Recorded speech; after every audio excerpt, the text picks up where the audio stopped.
This is the Microtech Standard Issue, or MSI, ram lock.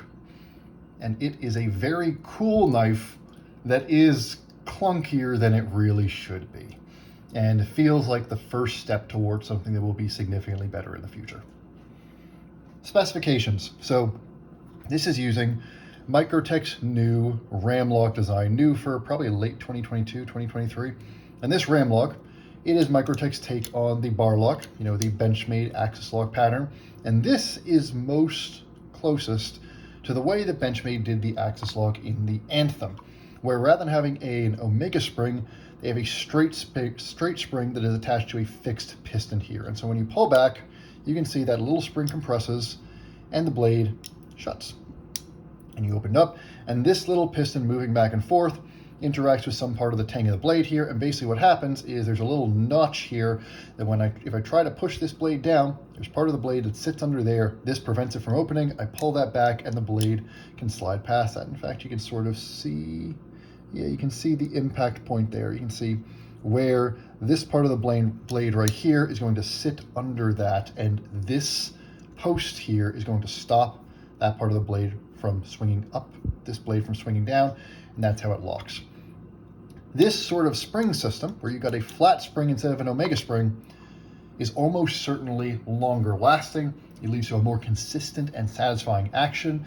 It's less sensitive to tight tolerances than anything that Benchmade is doing, and even most of the other ways that folks have done axis locks or bar locks, the way Hogue has done them, the way Tactile Turn has done it with the Maverick, and the way that Benchmade still does it today.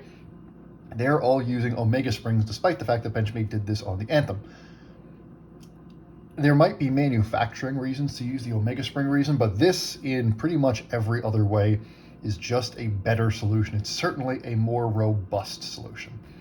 One other thing to note about the MSI ram lock here is this was a relatively early version of it. This was the third or fourth drop that they did. If you see more current ones, they're going to have a few less screws. There are going to be changes throughout. They're sort of subtly innovating on this design or improving this design as they put more versions out into the world. So the more recent one you get, the more refined it's going to be. You can get this right now in G10 like we've got here. I believe they've done this one in aluminum as well. They've done a few very limited carbon fiber versions, and then you can also get it in a polymer. I'm not sure if that's FRN or Grivery or something like that, but some polymer version, which is going to be lighter.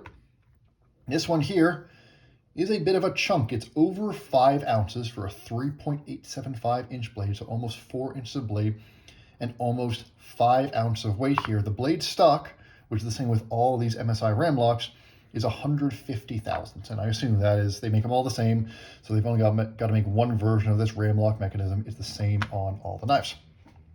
So this is a big chunk of a knife, and it certainly feels it in the pocket, and it feels it in the hand. Wharncliffe blade here. And this is, your Microtech Standard Issue. This is meant as a utility knife. This is one of the knives that the ram lock launched with, that and the Stitch. I'll have a review of the Stitch coming up. I think this one slightly came out first. So let's look at some of the details here. Oh, and price-wise, $250. The polymer version is less than that. It's in the hundreds. I forget if it's 150, 180, somewhere around that range. This one is $250 primary market. There's been enough of these sold that they're selling for a little bit above or below that on the secondary market, so don't overpay for one, even though these will generally be sold out if you check at any given time. Microtech has plenty of dealers now. They are restocking these regularly. These are generally available now. If there isn't one when you look, there will be one within the next couple weeks. So most people don't even have the balls or the gall to list one above retail on the secondary market anymore. If you do see that, don't pay above retail. You should be paying below retail on the secondary market for these. By this point, I'm recording this in December 2023. So some details here. Oh, and the carbon fiber versions. The aluminum versions are priced about the same as G10. The carbon fiber versions are like $300 something. And if they ever make a titanium version, it's going to be stupid, like $600-700, because Microtech loves to do that. All right, details. Blade here, 150 thousandths. This is M390 MK. It's Microtech's special version of M390. Has a couple small changes to the chemistry that make it M390 or M390. Slightly better edge retention, slightly better corrosion resistance, slightly less tough. I think it's a lot like M398. It is not a significant enough difference, according to Laren Thomas and other people that know knife steels, that it really should even be talked about as a different steel than M390. This is a branding exercise by Microtech where they want to be able to say they've got a special steel while continuing to use M390, which they're very comfortable with. Made in the USA, I believe everything is done in Microtech's factory. Everything looks proprietary. The screws are definitely Microtech screws. The handle's obviously made there. I don't know if they do their heat treat and their steel in-house, but if they did, that would be the only part that is outsourced. I've got to assume that they're probably doing this ram lock in-house because they're the only company making it. This is their whole thing, and you'll recognize here a lot of little details that are call-outs to older Microtech models. You know, their screws, you'll recognize these screws from the SOCOM Elites. You'll recognize this. This is the same little texture that they have on the buttons in some of their automatics. And the whole thing here, the jimping, is similar to what you see in other Microtech jimping, and there's lots of cool details when you look closer. The chamfer all around the edges here is uneven. Uneven meaning it's not just the same chamfer everywhere. It's a little bit fatter up here. It's a little bit thinner across the top here. The jimping matches across the G10 and this, I'm not sure if it's steel or titanium backspacer, but this backspacer here, great, nicely matched jimping right there. The machining is very nice. Everything matches up very well. The screws all sit flush. Oh, and by the way, the entire G10 scale is slightly contoured.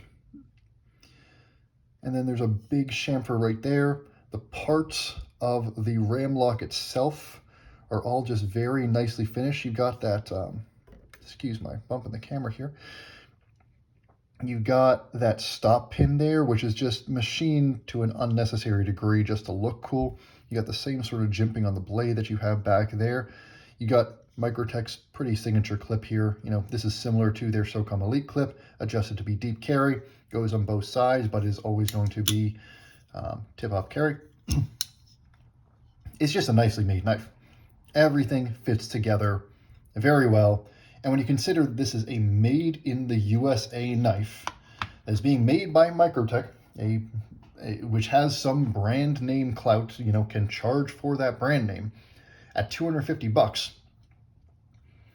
That's, you know, I reviewed the Mini Freak not too long ago. That was a $250 knife. And let me grab it here.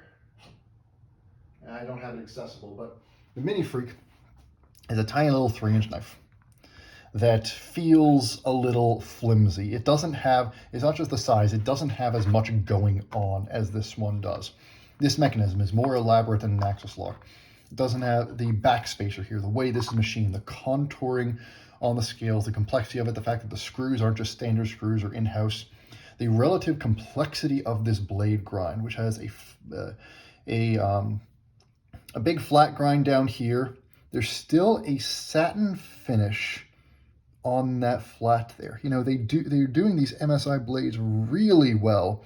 They're doing really cool things where they are masking the flats while they stone wash it. So you get a stone washed finish, and you can see there's a machine satin that you can still see through. You see those little machining marks there? You can still see the machine finish on this top swedge. It's pretty much stone washed out on this bottom one. These are machine blades, obviously, at this price point. Then they're masking the flats, so you still get a machined satin on the flats. It's really cool. It's an unnecessary level of detail. And frankly, if I compare this at $250 to what you're getting for most Benchmades at $250 right now, this just feels like a much better deal. It feels like there is significantly more work on both the design front, the fit and finish front, the machining front. It feels like they just care more, and Microtech is trying harder to justify that $250 than Benchmade is in 2023, especially considering both are using an axis lock. The only thing that I can really compare this to in terms of Benchmade's catalog is the Mini Adamas, which is still a thinner and significantly simpler knife in its construction. Is about the same price. And between, what some folks have shown with that axis lock failing, and just the fact that, the way they're using the Omega spring, the way the liners aren't as substantial as these liners here, the axis lock just doesn't feel as robust. This just feels like a more nicely made knife, a more nicely finished knife, and it feels like a significantly more modern design.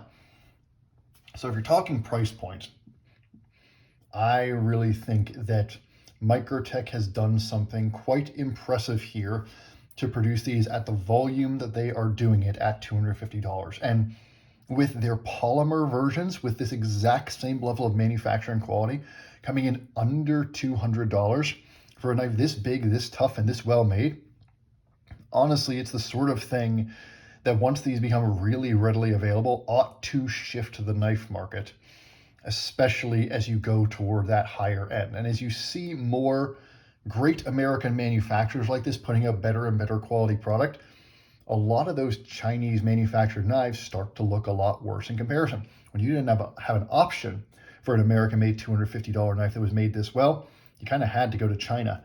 Now you don't. And so I love what Microtech is doing here. It's great for Microtech. These sell out every single time they post them up, but it's also great for the knife industry. And Microtech deserves a lot of praise for what they're even trying to do here, which is to make a knife that is made as well as they can at the price point and make it at a high enough volume to satisfy consumer demand. I really think that this, again, as I'll go through some of the details, this might not be the last iteration of the MSI, but given a few more iterations and given what Microtech is going to continue to do with the ram lock, in a few years, this could start to be looked at the same way as the PM2, where this becomes a foundation for another generation of what American knife manufacturing look like. This could just be a very important knife. So now let's look at the details. It's a lot of rambling, but I think it's important in context. You've got this blade here. It is really a sheep's foot more than a Wharncliffe. It's not flat. There is a little bit of belly here, and that is important because that little bit of belly means, even though this is really meant for utility cuts, it's going to be best for your drag cuts. It's going to be best for slashing across things, where you're really making use of that tip and how much control you have over that tip. It's a 4-inch knife, so it's hard to get to that tip, but because of that Wharncliffe, because it does get relatively thin down toward the tip, it's still going to be good at those sorts of utility cuts for scoring and for all that. This is good. This is as good at those sort of everyday utility cuts as a 4-inch blade on a 5-inch knife is going to be. But it still does have a little bit of belly, so if you need to slice through stuff, if you need to break down cardboard, if you're slicing through, big piece of carpet, whatever, that little bit of belly helps. It helps the cut stay, it helps the knife stay in the cut as you go through things. You've also seen me use it. There's a very natural choil here. It's subtle and it looks a little sharp, but it is secure.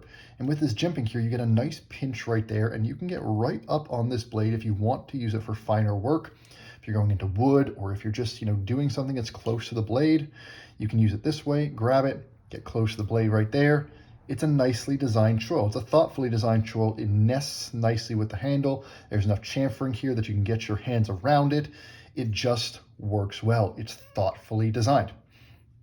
Now, the blade also just looks cool. I mean, this has got like a sci-fi fighter jet look to it. And that's important for Microtech. That's part of the reason you're buying Microtech. You're buying Microtech because Microtechs look badass. They feel badass. Everything about Microtech's brand is about being and looking and feeling badass. And so the fact that this is a 4-inch knife that's 5 ounces doesn't matter to any of Microtech's customers, and you're not buying this for it to be a light, agile, easy to use knife to open envelopes and things like that, to use in the garden and all that sort of stuff. That's not what Microtech is trying to make here. It could very easily do that in the future if they made a smaller version of this knife. There is a skinnier, shrunk down version of this that could be very great at that stuff, but that's not Microtech's target audience. That's not what they're trying to do here. Could I use this in the garden?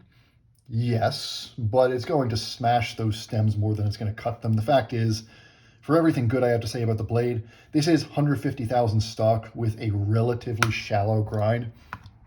You compare this to the PM2.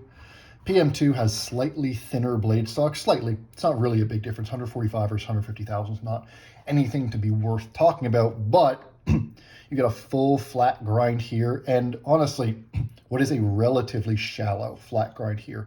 If you're going from the, excuse me, going from the bottom of that flat down to the blade edge here, it's just a little fat behind the edge. Microtech puts a good factory edge on it. It's a clean, even factory edge. It does cut well, but you're not buying this to be a slicer. Don't expect it to be. It cuts and slices well enough. But this is really meant to be a knife that you can bear down on for harder tasks. And for that, it's good. But this is going to be slicier just because of that taller grind. This is also, honestly, this is a more comfortable handle. The swoops and sways and all that of the PM2 handle, this locks your hand in. This one looks cool, but it is a little clunky. This choil here is big. It's really meant for gloved use. It's kind of a one and a half, 2 fingers here. You know, this choil is great when you're holding it up there. When you go back here, you're pretty far from the blade. You know, you got all this space from the edge here when you're holding it back there. And the neutrality of this handle does mean that it never quite feels as secure in the hand as something like the PM2 or even something like a Strider SNG. It's comfortable. It's easy to pick up and grab. It's easy to index on to know where you are on the handle, but the neutrality of the handle does mean that, you know, it's gonna wiggle around a bit in your hand when you're using it. It's gonna want to twist a little bit. It's gonna want to, you know, push back and forth a little bit, and you know, it's just not going to be locked in the way that a more opinionated, less neutral handle is going to be. It's comfortable, and it might be better in gloved hands, especially if you got a bit of rubberization on those gloves, because this is smooth G10. The G10 is not helping you out with texture, and that's probably the intended use. The intended use of this is probably to be used with rubberized gloves, and it's going to be great in that case. But if I look at this and I compare it to your SOCOM Elite here, you can see this handle locks your hand in. This handle, when your hand is on this, your hand is not going anywhere. It has an opinion of where it wants your hand to be, and it will lock your hand into that spot. This one will not. It's just a little bit more general use, and so it's not going to feel as secure as a SOCOM Elite would be. It's also, you know, a little bit thinner. Actually, no, it's a little bit fatter, because it's got these fat-ass G10 scales. The blade stock is a little bit thinner, but the knife itself is actually fatter than the SOCOM Elite. There you go. That's a comparison to your SOCOM Elite right there. In fact, now that I think about it, yeah, the SOCOM Elite is thicker up by the blade, but as you taper down to the end, it gets thinner down by the end, whereas this one is pretty much parallel the entire way through. So the fact is, this is not meant to be used as hard as the SOCOM Elite, and it's not going to be good at being used as hard as the SOCOM Elite, a lot of it due to that handle. And then the ram lock here, this is the other part that is cool, but does feel kind of clunky. This is a big heavy blade, especially because it's carrying this 150 stock all the way out to here. There's a lot of blade weight out here. And when I pull this, it's not drop shutty, it's shake shutty. And this fuller, you open it with this fuller, and the fuller works nicely. There's a little chamfer all the way around there, so it's not sharp, but it's enough to catch your finger. You can slow roll it. Honestly, I think it works really well, slow rolling. Then you pull that back and it comes back down, or you can flick it and it'll deploy nicely. It's just, you know, it's not light and snappy. Nothing about this knife is light and snappy. It's not light and snappy like a Benchmade or like a Hogue or something like that. It's a way heavier blade. It's a way bigger handle. This feels like you're, you know, swinging around something. It's just not as agile, not as easy to actuate as some of the other axis lock or bar lock designs on the market.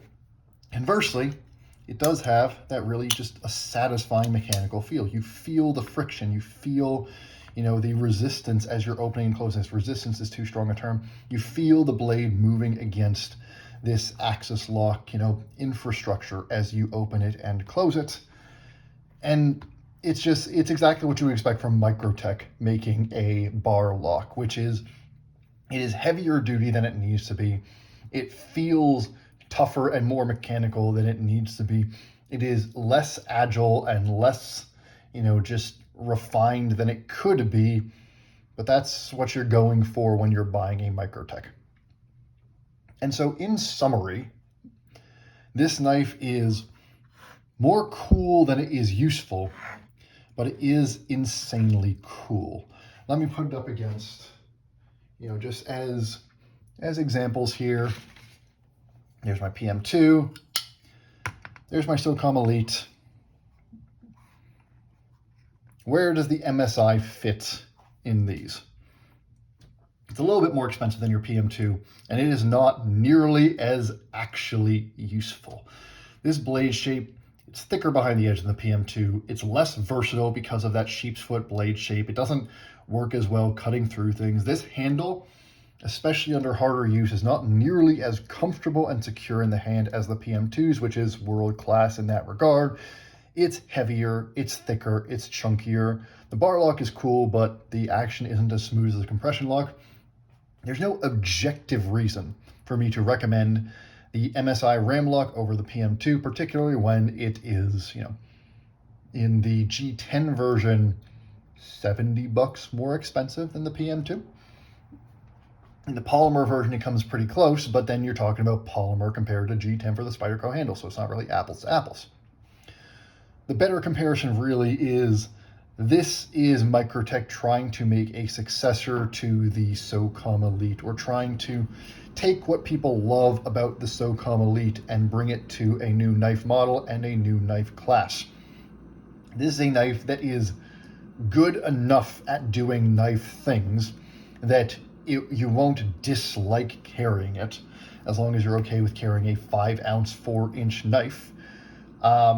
And it's above all just really cool. The blade looks cool, the handle looks cool, the ram lock looks and feels cool. The action has that same satisfying thwack that you get with the SOCOM Elite. It fills the hand. It's probably even better with gloves than it is barehanded. And the blade is plenty good enough that it will cut the things you need it to cut. It's not going to cut as well as the PM2, and it's certainly not going to cut as well as any smaller and more reasonable knife, but you're never buying a Microtech to buy a reasonable knife. You're buying a Microtech because it is cool. And the fact is, with the SOCOM Elite as a supremely cool but very unreasonable knife at $350 with limited production, I mean, that's changing, but with more limited production than people would like, and Microtech able to churn these out at a much higher rate with a safer lock. Bar lock designs are inherently safer because as you close this, your hands are entirely out of the blade path, so there is no risk of the blade failing and closing on your fingers, which is always a risk with a liner lock or frame lock, because you can see my hand is right there as I close it. So bar locks are just inherently safer in that way. What Microtech is trying to do, which is to make a knife that is as cool and slightly more practical than a SOCOM Elite for $100 less, is something that deserves to be applauded. It's something that is really impressive and is really exciting for the knife industry. It is still a Microtech. This is still a design